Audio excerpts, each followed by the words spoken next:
Is mine on? My mic on? I love Johnny. First conference we had, it was more of an advisory, as Johnny mentioned, and it was small. And I said, that guy's a heckler, you know.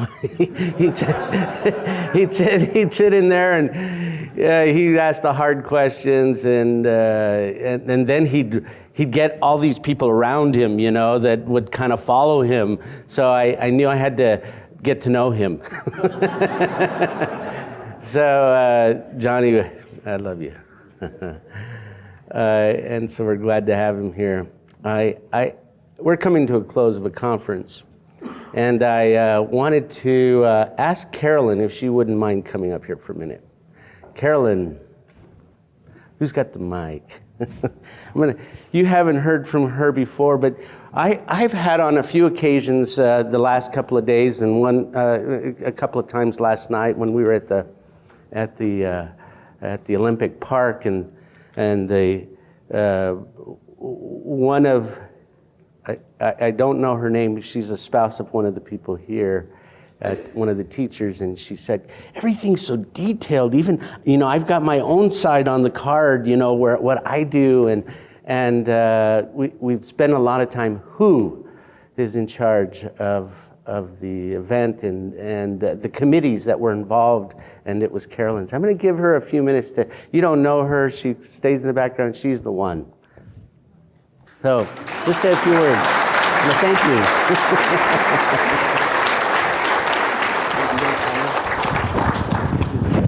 I didn't know about this. No pressure. No pressure. I do like to stay in the background. Just give me a moment. First of all, thank you for coming. The conference is great because you came. And on Tuesday evening, I was talking to my family, I was talking to my husband, and he said, how's it going? And I said, it feels like a family reunion.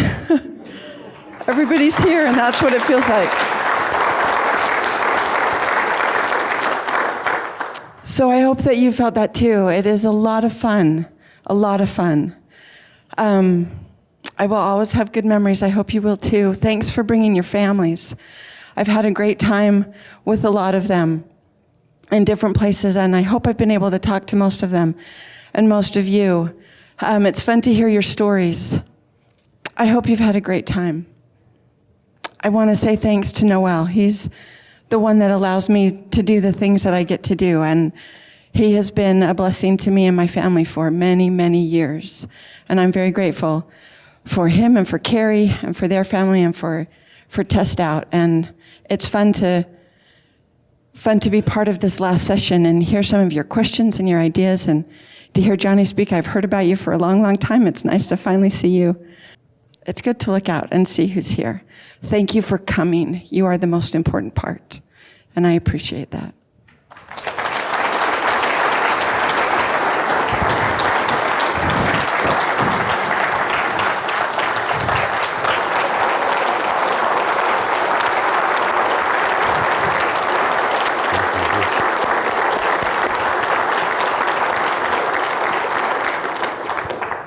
All of the details that go into something like this is what she does. And she joined our company when she was single. And a lot we have a lot of people still working that have joined when they were single. And I always give them hope that somebody out there will marry them. And because I give a few examples. But Carolyn certainly was a catch for her husband, and it's been, you know, she decided once she started having kids that she wanted to, you know, not come to work every day, and I was fine with that. But we just couldn't do without her, so we have her do these events. And how many years has it been, Carolyn? 22 years. Imagine, you know, it's a wonderful thing, you know. We do have people who leave us and go work for other companies. A lot of times they end up staying around. I always tell the people that I had one executive that decided he was going to do his own thing. And I remember telling him, hey, Doug, nobody's going to love you like I love you. And he left, and we call each other, and we're such good friends, and I wish him well. My son asked me one time, we do these activities for our company. You know, we have Lagoon Day, which is coming up in next month, and Carolyn's in charge of that. And that's where we get the whole family together and all the kids, and we go to an amusement park, and we do bowling, we do steak fry, we do just some fun things and it's important when you run a company. And we were at Lagoon about a year ago, walking through the park, going to go have lunch, and then, you know, do our activities, come back for dinner. And my son, who's 18, he just graduated, and he knows there's some expense to it because we buy tickets for families, and then we have drawings. And as I'm walking with him, he says, "Dad, why do you do that? You know, why do you buy these, you know, gifts and things?" And I had to answer this 18-year-old boy who just graduated, and I go, "Eli,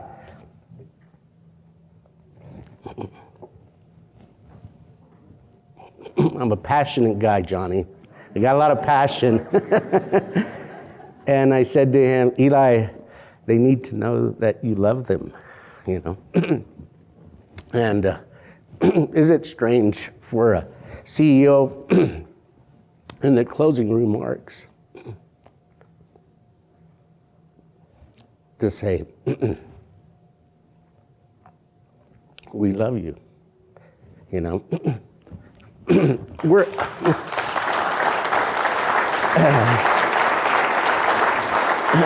an unconventional company. We're an unconventional, right? I mean, who invites families and children? And then I see them running the hallways, and I go, "This is a business, you know, this is a conference, and we got kids running down the hallway, you know, so I have to get used to that." But it's been great, and I know your kids and your friends and your spouses have, I hope, enjoyed themselves while they've been here. Johnny talked about Holmes High School and my visit there changed me. About 99% of you will never understand what I'm about to say.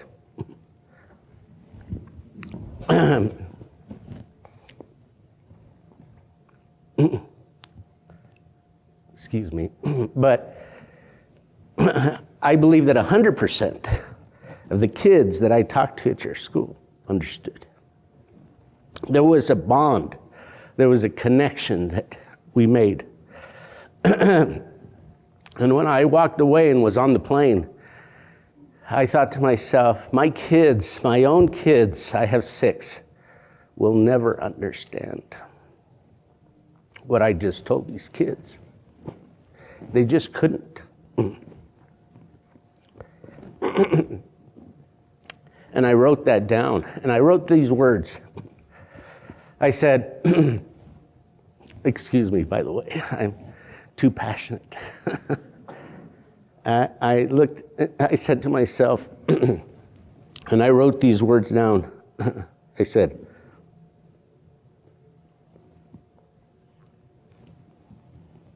I looked into their eyes, and I saw my past. And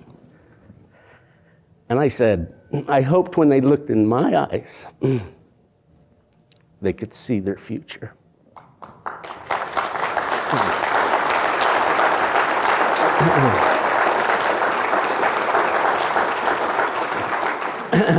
And just for a couple of minutes, I'll share with you some of the words I shared with these kids. I said to them,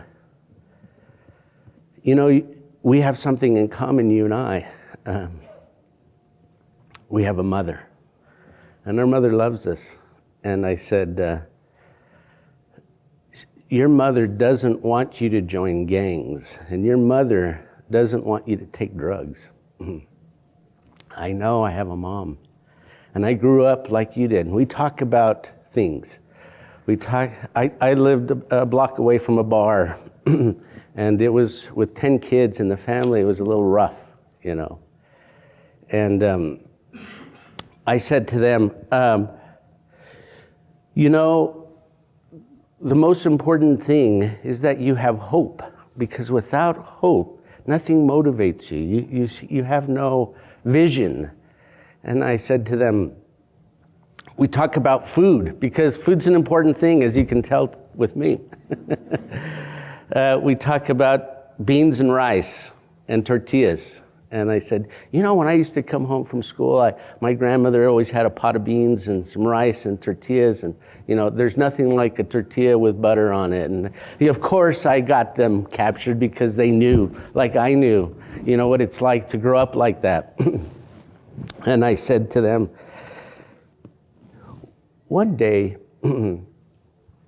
you could be in a position where you could buy your mom a house. And all of a sudden, I see this little chunky kid in the front row, and he's just crying, you know, because I said, I had the same dream, that one day I could buy my mom a home. You can do it. I did it, you know. And I think when I walked away that day, they had hope, you know, in their lives. I told them about the day that I got laid off from a company called Noel. And I was new. I'd been working there 2 years, and I told them about the day I walked into our little apartment, a 2-bedroom apartment. I said I had an '82 Chevy Love pickup.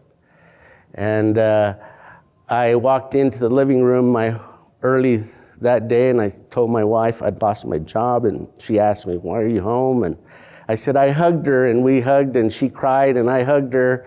And then she says, no, Noel, I don't remember ever telling you this, but I heard this from her. As I was holding her, a voice came that I heard, and it says, you've been talking about starting your own business, why don't you?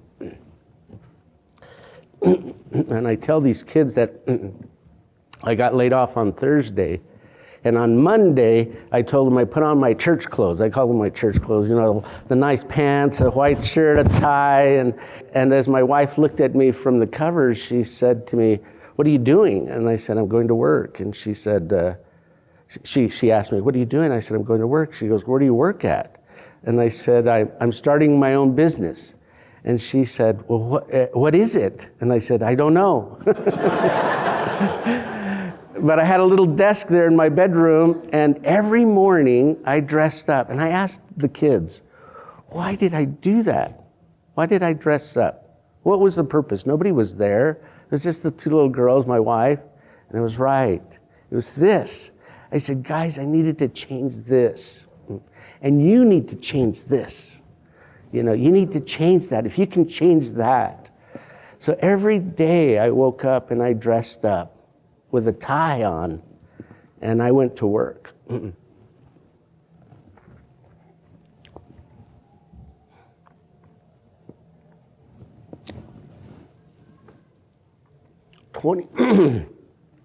28 years later, I've got 100 people. They don't fit in my bedroom. So we had to get a little building, and you know, we're on Main Street in Pleasant Grove. You know, it's just, some of you have come and visited, and sometimes I get a little, embarrassed, you know, we're not in this high rise, you know, we're just in a little, we own the block, believe it or not. We own every building almost on that block, and it's where we live. And it's where we're able to serve a small community. Sure, I could buy or build or rent a big high-rise or something, and we could be there. But in this little community, every year they ask us to plant the flowers for the city, or we buy Christmas lights for the main street. They love us, and we love them. And there are other big companies that are there, but excuse me, for us, that's where we serve, and that's where we live as a company. It's our roots, you know. We're small. We I really don't mind the competition. In fact, if there's ways that we can help them, or in ways that I would tell our customers, and I've done this before, you need to go to this company and buy their product. Because if they make me better, I will make them better. And the end result is it's the student. And they're the focus of what we do, you know. When I will end with this thought and this remark. I woke up on Tuesday, knew that the conference was starting here, and I was getting dressed and I came driving here. And I had this feeling as I was driving here that there,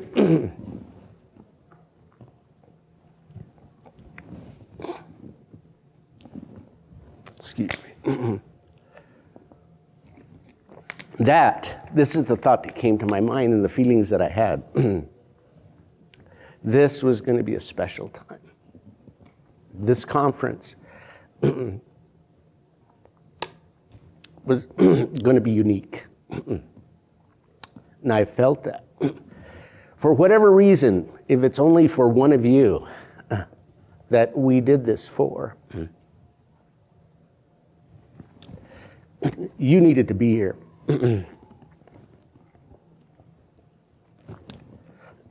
Tell your kids thanks for coming, your spouse, your friends who came today, this week. I've thought about where would we do this next? Because Don had, opened the door for us to do this conference, and people will often ask, well, where are you going to do it next? Where are you going to guess next? Here's where I would like to do it. A hint. There's a place in southern Utah that's a ranch up against the Book Cliffs. I took my son there, who's 22, and all he could see was just the old stuff, an old town. And he said to me, Dad, do you remember Cars in the movie, the Disneyland movie? And I hadn't watched Cars, but he says, you know how it is, that old town, that's what it is. It's nothing, Dad. That's where I would like to have it.